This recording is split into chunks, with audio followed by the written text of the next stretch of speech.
Hey there, good afternoon. It's Ann C coming at you. It's Friday. I love Fridays. Typically, we go out on Friday evening, which is nice. All right, so let's get right to it because this topic actually came up just yesterday in my executive team. Before I dive into it, make sure you go to annsiegmentor.com to join my private leadership community. That's annsiegmentor.com. As part of my community, every month we go through a business leadership book. So right now we're going through Leaders Eat Last by Simon Sinek. All right, so let's get to the topic. And is it better to build a business while flying in the air, or, wait till it's just so? Well, it does depend. There's a lot of variances here.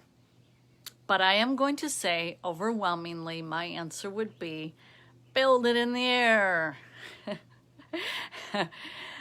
So I realize more often than not, this is really a personality type situation is really what it's what can cause the fatal flaw, so to speak, which can be on either extreme, building it up in the air or the getting it perfect first. The interesting thing is on my executive team, I have two personalities that are very disparate, very, very disparate. One is totally build it up in the air and laughs about it like, yeah, and so a few things are messed up along the way, but it's up in the air and it's flying. And the other is, hold on. Let me just polish the front fender. Just hang on a second. Oh, wait. I just saw another scratch I got to smooth out first. And so complete total opposites. And I can see the perfection part would have a real keen eye towards the brand, maintaining the brand, and that we don't put out schlocky stuff. And, that I can appreciate, because I do think with my launch that I had in 2007, there was a really, really strong and careful eye towards the branding and everything, and it went off absolutely spectacularly well. But I am going to say the times have changed. The times have changed dramatically. What it used to be, where you had to have the perfect copywriting, everything perfect, it's just not that way anymore. I know a very high-level marketer who did this crazy Facebook Live, and his slide deck was all of 3 empty slides, I should say. And he's just plopping in the images. Hey there, good afternoon to you, Eric. Anyway, so this very accomplished marketer whom I know, he was just letting it kind of riff. Now, he's a very high-level marketer, and he knew his whole business logic and what he was laying out in his sales presentation. But all to say, there was zero effort put into creating a really shiny sales optimized slide deck, which for me, those are 40, 50-hour projects for me. And now I've really shifted my mindset. Time does not afford that. Time is not our friend and ally, and therefore you got to get that plane up and flying sooner rather than later. So unequivocally, I do err towards just get the plane up in the air. And I have seen with my staff member, my executive member, who has that attitude at an extreme, we've made an awful lot of money by being able to just run really fast, get up and run, just get that offer up. I'll give you an example. So every Wednesday we have this in our training company, Voice of E-commerce, call on Wednesdays. So we did that, and we're talking about, I was interviewing him about his results with a particular method. And what happened, and it was brought to my attention the following day or maybe later that afternoon, was like, wow, did you see all those comments come rolling in? It's actually my son who works for us. He's the one who brought it to my attention. So I went and told my peer, one of my executives, I said, you know what, we got to do something with this. So we quickly put together an offer, had it rolled out by that Saturday, and made about $30,000. All because we saw, a lot of fish swimming, so to speak, when the The water is flowing, it's getting turbulence, then you run, you act on it. We don't say, well, in a month, we should really think about, no, it was people were like excited, excited, excited. And so you don't want to miss that moment. And so we did our little sales event on that Saturday and made about 30,000. Boom, just like that. Anyways, all to say, because I have worked with thousands and thousands of entrepreneurs over the years, hey there, hi Nancy, good afternoon to you, is I see all sorts of different personality types, and I can understand it when someone's really brand new. I do. It's kind of all relative to where you're at in your business. The example that I just gave a moment ago is we have a highly, highly developed platform and sales system and everything. And so I can just reach into my cookie jar and run really fast with the promotion. And so to an extent, it's all relative, but not entirely. I still really just weigh in and say, you're better off getting the plane up in the air sooner rather than later and build as you're flying. We laugh about it. Look, there's only one wing on the plane, but we're flying.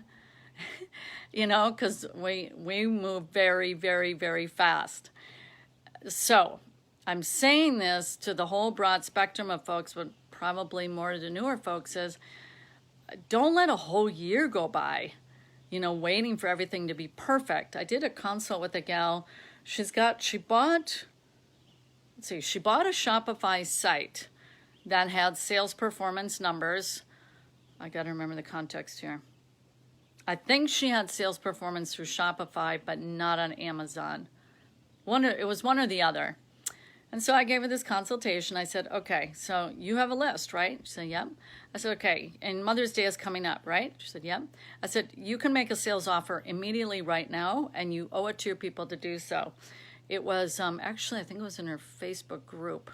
And she had never, I think I know how to remember, her husband ran the Amazon side and she did the Shopify side. I think that was it.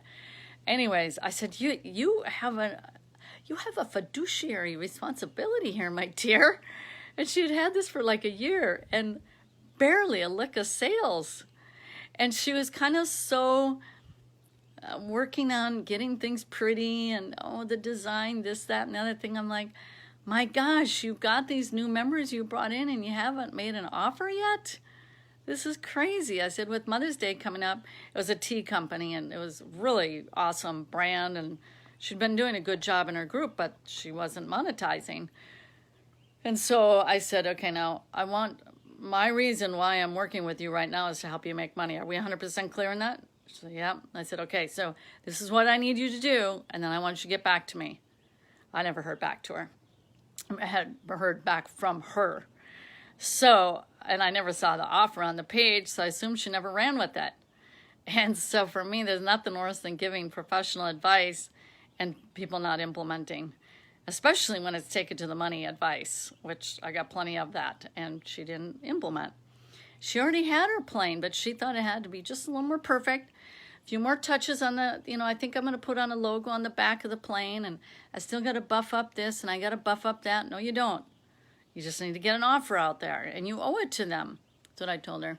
Anyways, so I just wanted to put that out there because I know this can be a sticking point for people is, because I've seen it where people get so bogged down in the minutia and trying to get everything so perfect. And I don't know if this is a case of self-sabotage where people are afraid of success, or that it's simply they lack the confidence, which I think is probably more the case than anything, which I understand. If you're new to sales and marketing, that can happen very easily. But I tell you what, you get that first taste of success, you are going to be hooked.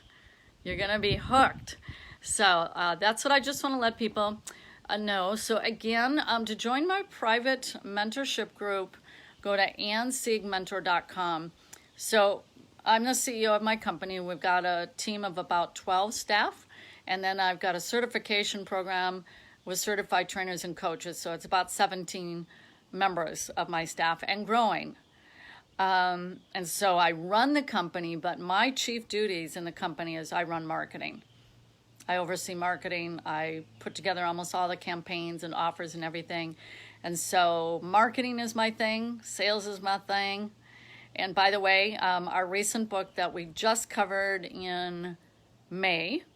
So if you're not in my group, you should get in my group. If you want to grow as a leader and grow as a business, go to AnnSiegMentor.com and you'll get into my private group page. Anyways, last month we just talked about Born to Build by Jim Clifton, who is the author of, or he's the CEO of Gallup. That's pretty prestigious, right? And in that book, there is an online assessment, and you'll find what kind of a business builder you are. And you will either be a rainmaker, you will be a conductor, or an expert, according to the way he has it set up. So my results came out, and it was rainmaker. And I read the description. I thought, yep, that's me. So anyways, you'll find out where you fall in as any one of those 3 categories of being, quote unquote, born to build. You'll also learn what your 10 top personality traits are, the ranking of those top personality traits that business owners possess. And you'll find out which ones are most important of those personality traits, 10 of them, relative to growing a company and what was the other? And profitability. Because growth and profitability are not necessarily the same. You can have a lot of growth and you could actually be in negative cash flow. So you will find out what those personality traits are, and if you possess them, and my firm belief is, let's say you don't score very well on those, is the good news is you can improve upon them. I firmly believe that. So anyways, I hope that this was helpful, and then make sure you go to AnnSiegMentor.com because we're in a brand new book for the month of July. Oh, and Scratch, I apologize. I'm already feeling like I'm in July. Our study book for June was Born to Build. May was StrengthsFinder. So June was Born to Build. And now in July is Leaders Eat Last by Simon Sinek. And I've interviewed him in the past with his book, Start With Why. And you can find him on TED Talk too. Some really good stuff there. Alrighty, I'm going to sign off for now. So God bless. You all have a wonderful rest of your day. And if you're watching the replay, write in #replay. If you have any comments or feedback, and I'd especially like to get your view and opinion of yourself. Are you one who can build a plane in the air? Or are you like, oh, no. I got to get it all perfect first. Spit polish and everything before I launch it out to the world. To me, the answer is found in this. How fast do you want to get to the money? Alrighty, so have a wonderful weekend, everybody. Bye-bye.